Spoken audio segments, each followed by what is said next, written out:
we had some news breaking over the past week and a half or so regarding the RFK campaign. Obviously, Robert F. Kennedy decided to end his run for the Democratic nomination and run as an independent, something that even critics of RFK like Russell and myself were at least somewhat excited about for the simple reason that we want to exert maximum chaos on the electoral system in 2024.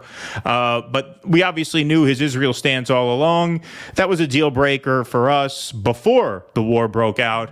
And then once the war broke out, his stance just became even more toxic because it was at the forefront of our minds. So we covered his opening speech just because we kind of felt we had to.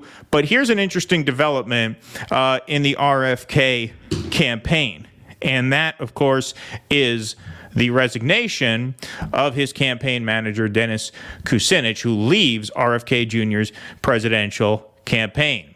From the New York Times, Dennis Kucinich left his post as the presidential campaign manager for Robert F. Kennedy Jr. and was replaced by Mr. Kennedy's daughter-in-law, a political neophyte best known for a memoir about her tenure in the CIA. Wonderful. Yeah. We still get the RFK stands in the comments. Come on, guys. Isn't this getting a little untenable? It's getting a little ridiculous, I would say. Now he's put in the deep state daughter-in-law to run the campaign. Like, come on, man. Come on, let it go. He didn't have anybody else. Why you keep breaking our balls? Come on. The campaign shakeup comes at a moment of renewed scrutiny on Mr. Kennedy's campaign. The political scion of one of the most influential families in contemporary American politics announced on Monday that he was ending his Democratic primary challenge to President Biden and would continue his campaign as an independent candidate. Mr. Kucinich's departure came as a surprise even to Mr. Kennedy's press secretary, who was informed of it on Friday afternoon by a New York Times reporter. In a subsequent news release, Mr. Kennedy said his campaign had, quote, benefited enormously from the political experience of Dennis Kucinich. Mr. Kucinich was not quoted in the release. Kennedy's new campaign manager is Amaryllis Fox Kennedy, a former CIA agent, memoirist, and documentarian who in 2018 married Mr. Kennedy's son, Robert F. Kennedy III. Amaryllis is a woman of extraordinary intelligence and drive who I am confident will take this campaign to the next level, Mr. Kennedy said in the news release. Later in the article, Mr. Kucinich, a former Democratic congressman who twice ran for president himself, has been with Mr. Kennedy, a leading vaccine skeptic and purveyor of conspiracy theories. New York Times just has to mention that every time they mention his name. Like, they cannot write an article without reminding their audience. Now, remember, he's into the vaccine conspiracy theories now. Don't get any ideas. Don't get out of line.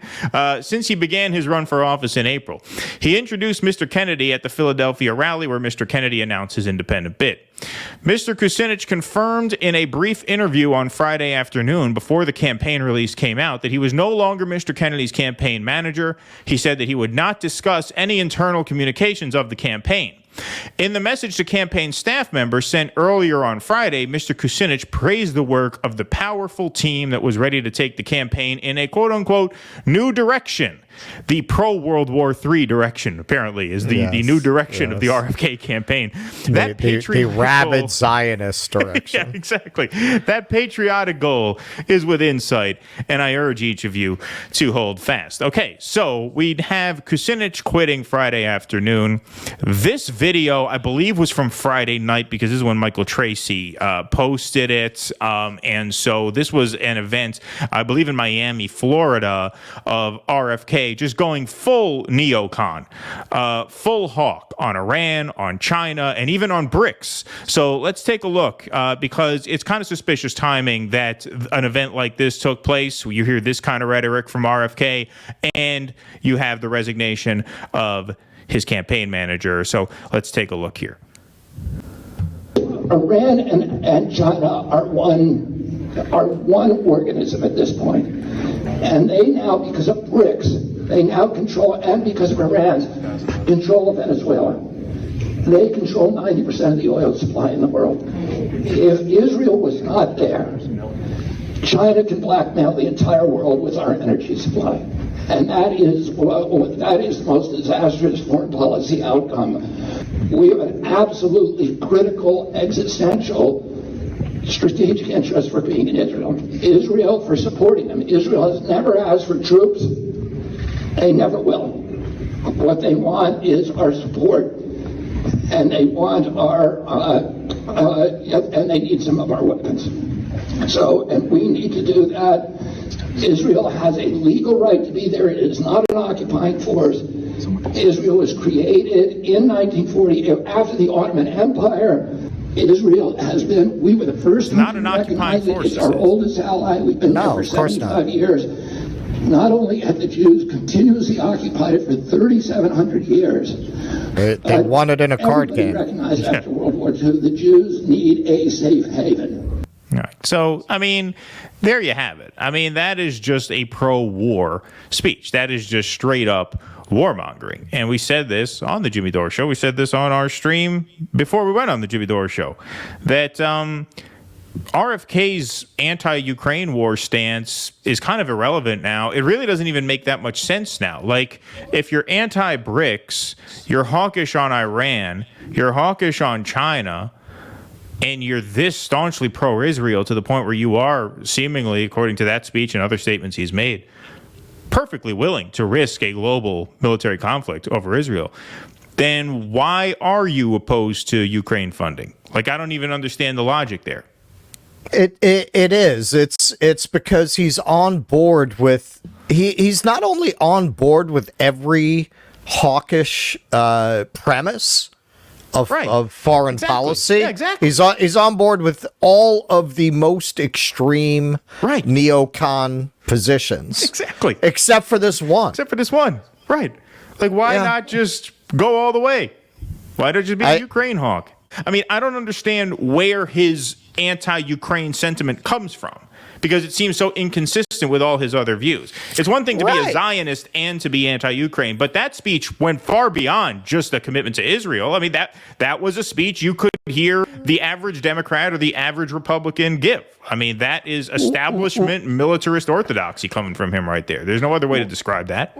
Well, and part of what turned us off to RFK from very early on is this guy's so full of shit that you don't even know when he throws out facts like, what did he say? China controls 90% of the world's oil. I don't think that's true. Like, he just says shit. And then if you call him on it, he'll say, no, I never said that. What I meant was China has 90% of the oil within the Mediterranean. Right. Exactly. But that's not what you said. But that's clearly what I meant. Right. You know what? It's just that he's a clown. He just constantly just says shit that doesn't make any sense, that has no basis in reality or fact. And we've said this for a while. The best predictor of future behavior is past behavior. You got a guy who constantly says crazy shit, who constantly shows very like old school 1973-ish Democrat kind of instincts, very kind of hawkish instincts, particularly around Israel. It's like he has a foreign policy from the 70s. His understanding of the world seems to have come from the 70s. And within that context, his Ukraine position doesn't make any sense. Like, go full Cold War then. Like, what? You know, I mean, it sounds like that's what you believe in. But that's where I say you're kind of dealing with a fucking nut. Like, that would be my explanation for why his views are inconsistent. I think he's unbalanced. Yeah, so the reason I played that clip, the reason that's especially relevant is because Dennis Kucinich, his now former campaign manager, has a long and well-documented history of criticizing Israel. Okay, so this is a piece from 2010. These are just some headlines. We're not going to get bogged down in the details of all these. Which, if you remember, just to interject, this whole thing started to come out around Roger Waters. Right. And listen, I said this back then too, and you know, you can smear me with it if you want. I'm a Pink Floyd fan from way back. So right there, he fucking lost me. Fuck that guy. As soon as he turned on Roger Waters, I was out of there. But a lot of people, in their desperation to believe in RFK, to continue to believe in his campaign, they blamed it on Kucinich. Do you remember that?